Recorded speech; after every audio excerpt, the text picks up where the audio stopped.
Sometimes we judge people too quickly. What if the person you think is wrong? Is it just seeing the world differently? Watch Noah's story and learn the life lesson you've been missing.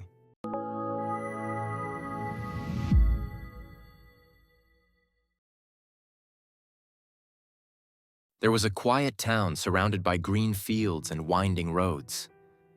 Mornings were peaceful, filled with soft laughter and children walking to school with heavy bags and big dreams. Among them was a boy named Noah. He walked quietly, usually a little behind the others. He was gentle and calm, listening more than he spoke. Not the loudest in class, not the fastest on the playground. Noah noticed things others ignored. The way sunlight changed colors, cracks in old walls, and stories hidden in small details. He loved drawing, creating, and building things from broken pieces. But numbers confused him. Math felt like a locked door he couldn't open. While others solved problems quickly, Noah felt slow and different. Some children whispered, some teachers sighed. No one realized that Noah wasn't weak. He simply saw the world in his own unique way. Noah always tried his best in mathematics. He listened carefully in class and practiced again and again at home, sitting by the window with his pencil, erasing more than he wrote. Still, numbers never stayed clear in his mind.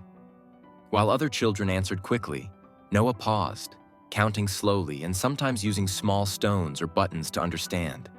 Some classmates laughed and whispered, but Noah kept trying. At home, his parents never scolded him. They encouraged him gently and reminded him not to lose faith. What no one realized was that Noah wasn't failing. He was simply learning in a different way. Noah's teacher, Ms. Carter, was known for her discipline and fairness. Calm but firm, she believed every child could learn with effort and patience. She had taught many kinds of students and often reminded them that mistakes were part of learning. Noah sat quietly near the window, never causing trouble. But whenever numbers appeared on the board, fear filled his eyes. One day, Ms. Carter asked him to solve a simple problem. The class waited as Noah tried his best, counting carefully. His answer was wrong, and some students laughed. Ms. Carter stopped them at once. "Mistakes are how we learn," she said gently. Smiling at Noah, she thanked him for trying, seizing effort others had missed. Ms. Carter stood by her desk and asked the class a simple question using 2 pencils, then 2 more. The class answered confidently, 4. When she asked Noah, the room fell silent.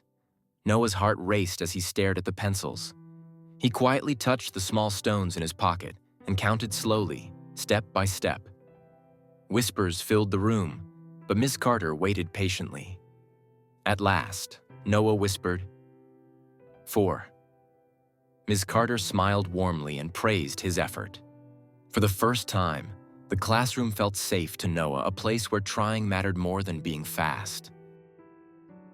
Ms. Carter slowly repeated the question so Noah could follow. The class fell silent as all eyes turned to him. Noah closed his eyes, touched the stones in his pocket, and counted carefully. 5, ma'am, he said softly. The room froze. Some students giggled, others looked shocked.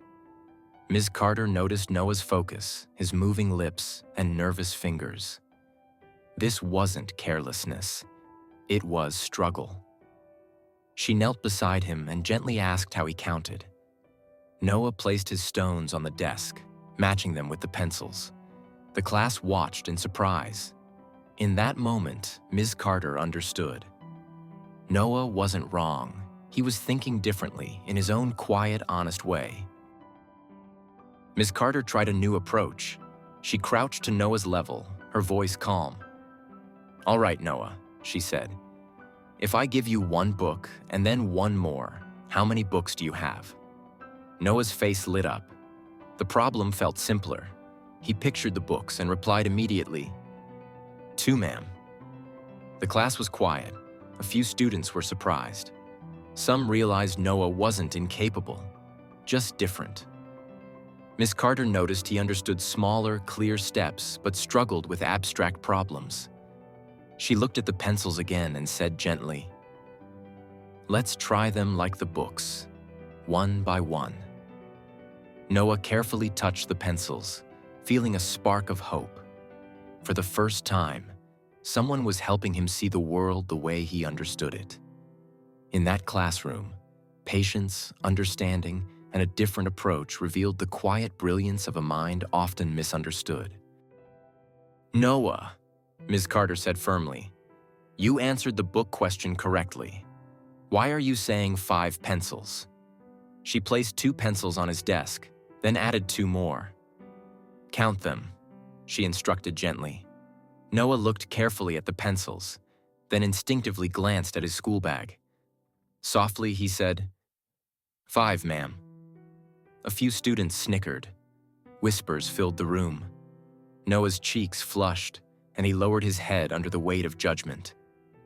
Miss Carter saw the strain in his small shoulders and the careful way he touched each pencil. She realized this wasn't stubbornness. It was a mind quietly trying to work in its own way. Noah wished someone would understand him before he was labeled slow or different. After a tense silence, Noah reached into his bag and pulled out a small, worn pencil. Calmly, he said, "Because I already had 1 pencil in my bag, ma'am." The room froze. No whispers, no snickers, just surprise. Ms. Carter's eyes widened. The 5 wasn't a mistake. It was Noah's unique perspective. He hadn't ignored the problem. He had included something meaningful to him. The tension melted. Students exchanged glances, realizing Noah's way of thinking was different, not wrong. Ms. Carter smiled warmly. "Thank you for explaining, Noah. That makes perfect sense." For the first time, Noah felt truly seen. In that classroom, a quiet lesson emerged. Sometimes an answer isn't wrong. It's simply different. Ms. Carter felt a warmth spread across her face as the truth settled in. Noah was not careless or confused. He had simply answered from his own reality, one she hadn't yet understood. "You were not wrong, Noah," she said softly. "I see your point of view now." The classroom fell silent. Even students who had laughed earlier watched intently. They sensed a lesson not about pencils or numbers, but about empathy and understanding. Noah looked up, relief and quiet pride in his eyes. For the first time, he felt his way of thinking mattered. Ms. Carter addressed the class gently. "Sometimes answers may seem unusual, but that doesn't mean they lack value. Each perspective is important." The children nodded thoughtfully, some looking at Noah with newfound respect. Ms. Carter realized teaching was not just about facts, it was about understanding each child. And for Noah, that smile was enough to make him believe his way of seeing the world was valuable. Ms. Carter spoke to the class. "Today, Noah has taught us something important. Sometimes we judge too quickly without understanding." Noah felt proud, realizing being seen for who he was mattered. "Life isn't always about one answer," she continued. "Different perspectives create different truths. What seems wrong to you could be right for someone else." The students reflected, some feeling regret, others inspiration. "Noah's answer wasn't a mistake," Ms. Carter said. "It showed the value of empathy and understanding." From that day, the classroom changed. Noah grew confident, students became thoughtful, and the lesson went beyond numbers. It was a lesson about life.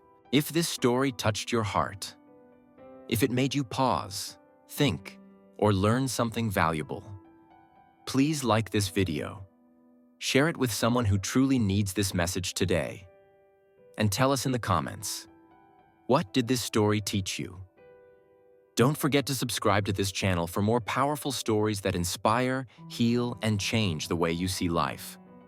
Your support helps these stories reach the people who need them most.